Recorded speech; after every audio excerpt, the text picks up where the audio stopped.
What's up, Nerf Herders? Welcome to Take One Movie Reviews, where all reviews are done in one take. And another horror remake has been brought to the big screen, and this time Hollywood decided to take a stab at the 1982 classic Poltergeist. So without comparing this movie at all to the original, it centers around a family who's down on their luck, hard on cash, moving into a new home, and, you know, just needing to adjust to that. And Sam Rockwell is the dad in the movie. I really like Sam Rockwell as an actor, so I was on board for the beginning of this movie, and the family was likable, and they pretty much stayed likable throughout the movie. But, you know, once the hauntings started and everything, all the stereotypical crap started jumping in, and that's where this movie got completely unhinged for me, and I just kind of kicked back and enjoyed the ride. So, you know, the jump scares kick in. I hate jump scares in movies if they're not strategically placed. You know, there's a time and a place where a jump scare is effective because it's essential to the plot, but when you got somebody about to go into a closet and they show the shot of like a hand coming over where it looks like they shoot it as if it's a ghost or something coming over, nobody would hold their hand like this going in to grab somebody, but that's what happens. Like, boom, and a yank of the shoulder. So stupid stuff like that is just, it's completely misplaced, but it really takes me out of the horror element. A lot of dumb decisions in the movie too that I didn't care for. You know, the little boy in the movie freaks out and starts screaming for his nightlight because he hears a bang or there's a scary tree outside of the window. But as soon as he starts hearing cackling coming from his closet, well, that's the cue to get up and go check it out, I guess. So little things like that, people screaming in a house that's dead silent from, you know, the next story up, and nobody decides to go up there and see what's going on. So little things like that it just doesn't make it feel authentic and real. Some of the plot felt really forced to me too. There's lines of dialogue that I felt were just kind of shoehorned in so they could get other lines of dialogue out. For example, there's this one part where, you know, kind of like the exorcising ghost master guy in the movie, I guess. You know, he comes walking and he starts coughing and stuff. So he's just like, you know, and this girl looks at him and goes, "Is everything all right?"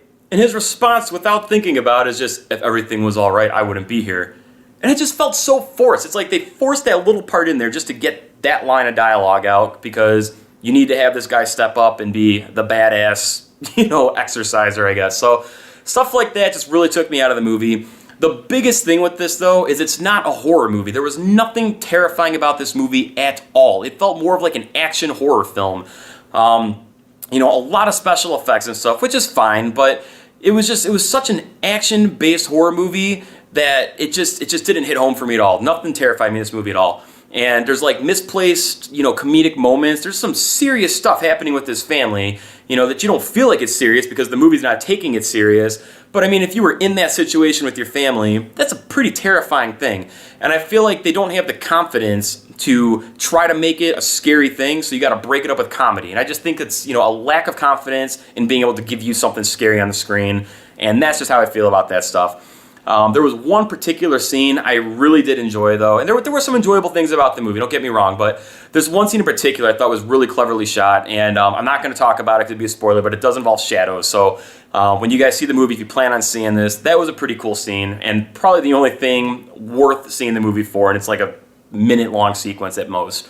But you know, in the end, there was nothing special about this movie. You know, it's the same stuff you've seen a million times done over, so nothing new brought to the table here. So just a forgettable movie. Really forgettable, just average, you know, to subpar. Nothing I would ever go watch again. So if you guys are planning on checking Poltergeist out and you do go see it, leave a comment. Let us know what you thought about it. And what do you think, in your opinion, is the best horror remake to date and why? Mine, personally, is lower B film from back in the day that they remade called I Spit on Your Grave. I thought they did a really good job with that, with the remake, but that's all I gotta say about the movie, guys. If you are new to the channel, please make sure you subscribe, like the video, and leave that comment. Until next time, guys, keep on Nerf herding.